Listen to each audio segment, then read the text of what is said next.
Hi, if you have a Bose Soundlink Mini Bluetooth speaker but the battery life has become very short, today I'll show you how to easily replace the old battery without any soldering.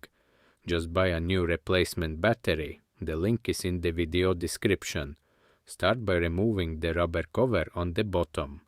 Then grab a Torx screwdriver set, maybe borrow one from your grandmother, and unscrew the 4 screws that hold the battery housing.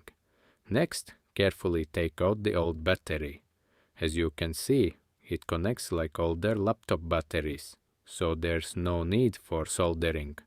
Then simply place the new battery inside, screw it back in place, and press the rubber cover back on. And that's it, a simple way to bring your speaker back to life without buying a new one.